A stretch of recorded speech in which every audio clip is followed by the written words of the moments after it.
দ্বিতীয়বার আমেরিকার মসনদে বসেই একের পর এক বড় পদক্ষেপ করে চলেছেন ডোনাল্ড ট্রাম্প। সম্প্রতি বাংলাদেশি পণ্যের উপর ৩৭% শুল্ক চাপানোর কথা ঘোষণা করেছেন তিনি। আর এই ৩৭% রেসিপ্রোকাল ট্যারিফের ঘোষণা বাংলাদেশে বড় ধরনের প্রভাব ফেলতে পারে বলেই মনে করছেন কেউ কেউ। কারণ পণ্য রপ্তানি, বিশেষ করে পোশাক রপ্তানির উপরে বাংলাদেশের অর্থনীতি অনেকটাই নির্ভরশীল, আর সেটির অন্যতম বড় বাজার আমেরিকা। ঢাকার শিল্পপতিদের একাংশের আশঙ্কা এই উচ্চ শুল্কের জেরে পোশাক রপ্তানি সমস্যায় পড়তে পারে। ফলে ট্রাম্পের এই ঘোষণা বাংলাদেশে পোশাক তৈরির সঙ্গে যারা যুক্ত তাদের কপালে চিন্তার ভাঁজ ফেলেছে বলেই মনে করা হচ্ছে। আর এখান থেকে উঠে আসছে আরও একটি বিষয়। কি বিষয়? বিশেষজ্ঞদের অনেকেই মনে করছেন, যেহেতু ভারতের উপর ট্রাম্প বাংলাদেশের চেয়ে কম শুল্ক আরোপ করেছেন, সেক্ষেত্রে এর সুবিধা পেতে পারে ভারত। বিশেষজ্ঞরা আরও মনে করছেন, ভারত পোশাক তৈরির ক্ষেত্রে অন্যতম গুরুত্বপূর্ণ জায়গা হলো কলকাতা। ফলে ট্রাম্পের এই শুল্ক নীতির ফলে আমেরিকায় বেশি করে পোশাক রপ্তানির সুযোগ তৈরি হতে পারে কলকাতার কাছে। আপনাদের জানিয়ে রাখি, ২রা এপ্রিল সারা বিশ্বে বিভিন্ন দেশের উপর ট্রাম্পের যে ট্যারিফ, সেই ট্যারিফের যে হার, সেই হার সামনে এসেছে। সরকারি মোতাবেক ২রা এপ্রিল থেকে এই ট্যারিফ লাগু হয়ে যাচ্ছে। এবারে এই ট্যারিফ অনুযায়ী ভারতের ওপর শুল্ক চাপানো হয়েছে ২৬%। বাংলাদেশের থেকে অনেকটাই কম, এবং অন্যান্য অনেক দেশের থেকেই কিন্তু এই ট্যারিফ অনেকটাই কম তুলনামূলকভাবে। যদিও ইউরোপিয়ান বিভিন্ন দেশ, যেরকম ইংল্যান্ড এবং অন্যান্য যে দেশগুলো রয়েছে, সেই দেশগুলোর ওপর ট্যারিফের খাড়া কিছুটা কম। একই সঙ্গে বাংলাদেশ, চীন, কানাডা, এই সমস্ত দেশগুলোর ওপর ট্যারিফের খাড়া অনেক বেশি করে প্রভাব ফেলবে, যেই কারণে পাল্টা সেই সমস্ত দেশগুলো ট্রাম্পের বিরুদ্ধে বা আমেরিকার অ্যাডমিনিস্ট্রেশনের বিরুদ্ধে এই ট্যারিফ যুদ্ধে কিভাবে নতুন নতুন ছক কষা যায় সেই চেষ্টা চলছে। কিন্তু যেটা আমি বললাম, বাংলাদেশের এই যে অসময়টা, এই অসময়টায় ভীষণ রকমভাবে কলকাতার জন্য একটা কাজের কাজ হতে পারে।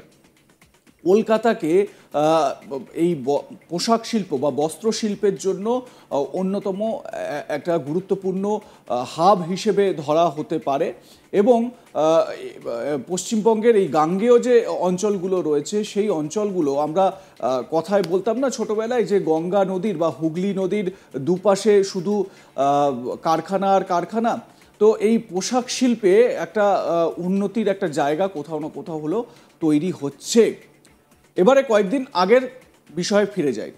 ট্রাম্পের এই নিয়ে চিন্তার বিশেষ কিছু নেই বলেই মনে করছেন বাংলাদেশের অন্তর্বর্তী সরকারের কর্তারা।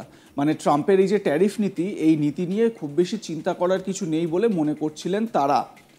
এমনকি এই বিষয়ে প্রধান উপদেষ্টা মোহাম্মদ ইউনূসের বাসভবনে বৈঠকও হয়। শুনে নেওয়া যাক এই বিষয়ে প্রধান উপদেষ্টা মোহাম্মদ ইউনূসের বিশেষ দূত খলিলুর রহমান কি বলেছিলেন, তার বক্তব্যটা কি শোনাবো আপনাদের। US trade representative, USTR, agriculture department ইত্যাদির সঙ্গে আমরা অ্যাপয়েন্টমেন্ট করে দিয়েছি। তাতে বোঝাই যাচ্ছে শুরু থেকে আমরা এনগেজড আছি। এর জন্য আমি শুরুতে বলেছি, আমাদের এখানে ভয় পাওয়ার কিচ্ছু নাই, আতঙ্কিত হওয়ার কিচ্ছু নাই। We are in very good hands. আমরা এই মুহূর্তেও তাদের সঙ্গে নিবিড় আলোচনাতে আছি। আগামী ১-২ দিন আমাদের এই আলোচনা চলবে। শুনলেন তো খলিলুর রহমানের বক্তব্য। এবার শুনে নেওয়া যাক এ বিষয়ে কি বলেছেন বাংলাদেশের বাণিজ্য উপদেষ্টা শেখ বশির উদ্দিন। শোনাবো তাঁর বক্তব্য। প্রধান উপদেষ্টা মহোদয় উনি সরাসরি যুক্তরাষ্ট্র প্রশাসনের সাথে যোগাযোগ করবেন, যেহেতু আমাদের নিশ্চিতভাবে সবচেয়ে বড় সম্পদ আমাদের প্রধান উপদেষ্টা মহোদয়, এবং ওনার যে আন্তর্জাতিক গ্রহণযোগ্যতা সেটাকে আমরা ব্যবহার করে আমরা যুক্তরাষ্ট্র প্রশাসনের সাথে আমরা যোগাযোগ করব। আমাদের পণ্যের বৈচিত্র্য ইন্ডিয়া এবং পাকিস্তানের থেকে রপ্তানি মানে অ্যাপারেল সেক্টরে অনেক বেশি ডাইভার্সিফাইড, এবং আমাদের যে শিল্পের যে অবয়ব বা স্পেকট্রাম, এটা ইন্ডিয়া পাকিস্তানের থেকে অনেক বেশি ম্যাচিওর। সো আমরা মনে করি যে এটা বরং আরও সম্ভাবনার দোয়ার খুলে দিতে পারে। এবং বাংলাদেশের উপদেষ্টা যারা রয়েছেন তারা এবং যারা সেখানকার আধিকারিকরা, বাংলাদেশের সংশ্লিষ্ট আধিকারিকরা, তারা বলছেন যে এটা নিয়ে খুব একটা ভাবার কিছুই নেই। কিন্তু এই যে 37% ট্যারিফের ঘোষণা হয়ে গেল, তাতেই কিন্তু খুব চাপে পড়ে গিয়েছে বাংলাদেশের অ্যাডমিনিস্ট্রেশন। এবারে খাড়ার ঘা যে কীরকমভাবে পড়বে সেটা কিন্তু আজ করাই যাচ্ছে। প্রসঙ্গত আগেই ঘোষণা করেছিলেন আমেরিকার প্রেসিডেন্ট, সেই মতো কয়েকদিন আগে পাল্টা শুল্ক নীতি ঘোষণা করেন ডোনাল্ড ট্রাম্প। বিদেশ থেকে আসা সমস্ত গাড়ির উপর 25% শুল্ক বসাচ্ছিল আমেরিকা, মানে সেই ঘোষণা তিনি করেছেন এবং সেই মতো তিনি কার্যকরও করেছেন তার ট্যারিফ। সেই সঙ্গে তিনি জানান ভারতের উপর 26% পাল্টা শুল্ক চাপানো হবে। সেই মতো 2রা এপ্রিল আমরা দেখলাম যে ভারতের উপর 26% ট্যারিফ চাপানো হয়েছে। অর্থাৎ আমেরিকার পণ্যের উপর ভারত 52% শুল্ক চাপায়, তাই তিনি পাল্টা 26% শুল্ক চাপাতে চলেছেন। একই সঙ্গে তিনি বলেন, প্রধানমন্ত্রী মোদি আমার খুব ভালো বন্ধু। সম্প্রতি তিনি আমেরিকা থেকেও ঘুরে গিয়েছেন, কিন্তু আমাদের সঙ্গে যেমন ব্যবহার করা হচ্ছে তা ঠিক নয়। চীনের ক্ষেত্রে এই পাল্টা শুল্কের হার 34%। এই পাল্টা শুল্ক থেকে বাঁচার নিদানও দিয়েছে আমেরিকান প্রেসিডেন্ট। তার কথায় আমেরিকায় এসে পণ্য তৈরি করুন, তবে আমেরিকায় ব্যবসা করতে হলে 10% শুল্ক দিতেই হবে বলে জানিয়েছেন ট্রাম্প।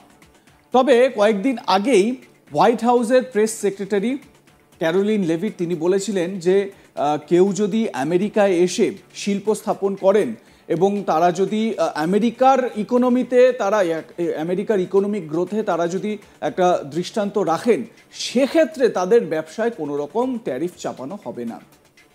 তো ডোনাল্ড ট্রাম্প কয়েকদিন আগে এই ট্যারিফ প্রসঙ্গে কি বলেছিলেন শোনাবো তার বক্তব্য। Little items like cars, 46%, we're charging them 24%. India, very, very tough, very, very tough. The Prime Minister just left, and he's a great friend of mine, but I said, you're a friend of mine, but you're not treating us right. They charge us 52%. You have to understand, we charge them almost nothing for years and years and decades, and it was only 7 years ago when I came in, we started with China and charged them. We took in hundreds of billions of dollars from China in tariffs, and they understood, honestly. President Xi understood. He said, look, I understand, and the other countries, and they all understand. We're going to have to go through a little tough love maybe, but they all understand. They're ripping us off, and they understood it. Prime Minister of Japan, Shinzo Abe. He was a fantastic man. He was unfortunately taken from us, assassination. But I went to him and I said, Shinzo, we have to do something. Trade is not fair. He said, অন্যদিকে বাংলাদেশি পণ্যের উপর 37% শুল্ক চাপানোর কথা Trump বলেন। 37% reciprocal ট্যারিফের এই ঘোষণা বড় ধরনের প্রভাব ফেলতে চলেছে বাংলাদেশে, কারণ পণ্য রপ্তানি, বিশেষ করে পোশাক রপ্তানির উপর দেশের অর্থনীতি অনেকটাই নির্ভরশীল। এ বিষয়ে আপনাদের মতামত কি জানাতে থাকুন, দেখতে থাকুন আজ তাক বাংলা। সাবস্ক্রাইব করুন আমাদের ইউটিউব চ্যানেলটি, বেল আইকন প্রেস করুন নোটিফিকেশন পেতে।